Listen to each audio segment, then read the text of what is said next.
afternoon, students. Today we will be discussing the date and the time types.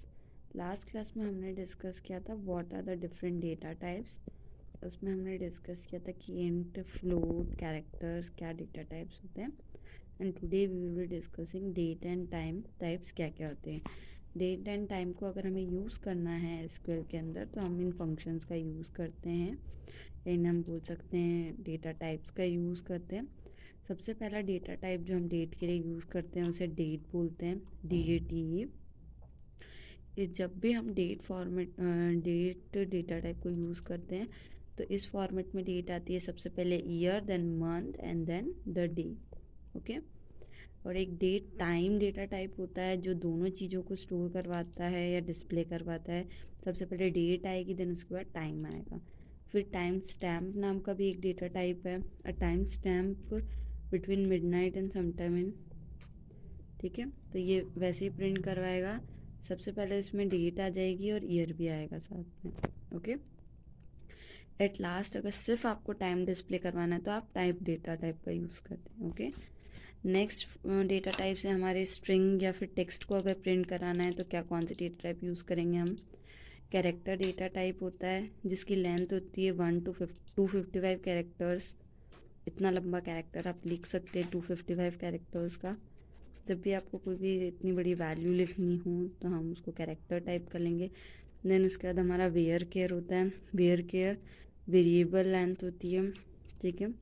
Variable length का मतलब होता है कि चाहे तो आप एक वर्ड का भी लेटर लिख सकते हो, 255 वर्ड्स का भी लिख सकते हो. देन हमारा ब्लॉब होता है और टेक्स्ट होता है. ब्लॉब या टेक्स्ट भी लिख सकते हैं. अगर आपने डेटा टाइप टेक्स्ट लिया तो आप उसमें टेक्स्ट भी स्टोर करवा सकते हैं. इसकी लेंथ होती है 65535 कैरेक्टर्स.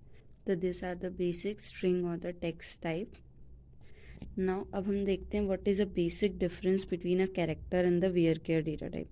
आपने देखा कि कैरेक्टर और वेयर केयर काम तो दोनों एक ही कर रहे हैं, कैरेक्टर को स्टोर करवाने का या स्ट्रिंग को स्टोर करवाने का. तो दोनों में क्या बेसिक डिफरेंसेस है. सबसे पहला डिफरेंस कैरेक्टर और वेयर केयर में ये है कि जो हमारा कैरेक्टर है उसकी फिक्स्ड लेंथ रहती है. मतलब कि अगर हम 1 to 255 इसकी साइज़ है तो अगर हमने 5 साइज़ का कोई वर्ड लिख दिया तो बाकी पूरी साइज़ वेकेंट रहेगी. ठीक है. ओके. इसमें लिखा है the numbers of bytes are determine maximum number of character. The field length is determined in maximum possible character. Some space is always wasted all the time. ये वही चीज़ बोल रहा है कि अगर जितने साइज़ का आपका लेटर है इतना तो वो वर्ड को स्टोर करेगा, बाकी खाली रहेगा डेटाबेस. बट जो हमारा वेयर केयर है उसमें क्या होता है कि जितना आपने जिस साइज़ का वर्ड लिया है वो उतना ही स्टोर करता है, बाकी स्पेस को ऑक्यूपाई नहीं करता है. तो the major difference between the char and the varchar is the char is a fixed length fields and the varchar has a variable length fields. Next topic है हमारा नल values. नल का मतलब होता है ज़ीरो और nothing. Okay. सबसे पहली चीज़ है कि जिस भी रो के पास कोई भी वैल्यू नहीं होती या जिस कॉलम के पास कोई भी वैल्यू नहीं होती उसको हम नल मानते हैं या हम उसको नल बोल सकते हैं. बट एक रिस्ट्रिक्शन होता है प्राइमरी की. मैंने आप लोग को बताया था प्राइमरी की क्या होती है. जो किसी भी टेबल, किसी भी एट्रीब्यूट या किसी भी टेबल को यूनिकली आइडेंटिफाई करती है तो वो कभी भी नल नहीं होना चाहिए. अगर वही नल हो जाएगी तो हम किसी भी टेबल को यूनिकली आइडेंटिफाई नहीं कर पाएंगे. ठीक है. Any arithmetic operation containing a null always evaluates to null. कोई भी अर्थमेटिक ऑपरेशन अगर उसमें नल ऑपरेशन करवा रहे हैं हम तो हमेशा उसका आंसर नल ही आएगा. नेक्स्ट टॉपिक है हमारा कमेंट्स. अगर हम कुछ कमेंट्स लिखना चाहते हैं हमारी क्वेरी के आगे या पीछे तो हम इन सिंबल्स का यूज़ कर सकते हैं. अगर बिगनिंग में कमेंट लिखना चाहते हैं तो स्लैश और स्टार करके जो भी हमें लिखना है वो लिख सकते हैं. एंड में कमेंट लिखना चाहते हैं तो डबल डैश कर सकते हैं हम, that is space followed by space.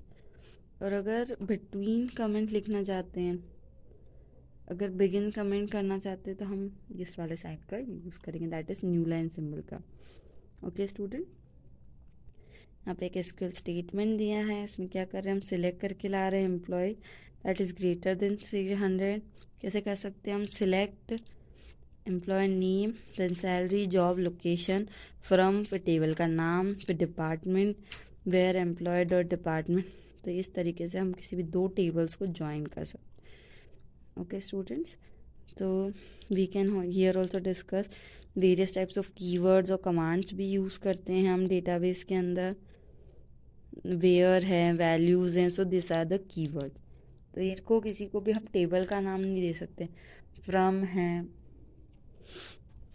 अब यहाँ पे कुछ हमें सिंबल्स दिए गए हैं जो हम टेबल के अंदर यूज़ करेंगे. अगर हमें और यूज़ करना है तो हम ये स्लैश लगाते हैं. कर्ली ब्रेसेस कब लगाते हैं? किसी भी चीज़ को इवैल्यूएट करने के लिए. स्क्वायर ब्रैकेट्स कुछ भी ऑप्शनल चीज़ को लिखने के लिए लगाते हैं. क्वेरी को एंकल ब्रैकेट कब लगाते हैं? जब भी हमें कोई क्वेरी लिखनी होती. Okay, next. स्टेट. जब भी कोई भी आप एसक्यूएल की क्वेरी लिखते हैं तो लास्ट में सेमी कॉलन लगाना कंपलसरी होता है. अगर आप सेमी कॉलन नहीं लगाएंगे तो क्वेरी आपकी एग्जीक्यूट नहीं होगी. ठीक है. और जो एसक्यूएल के स्टेटमेंट्स हैं आप उनको लोअर केस या अपर केस किसी में भी लिख सकते हैं क्योंकि SQL language is not case sensitive. Okay, and next class we will discuss different types of databases.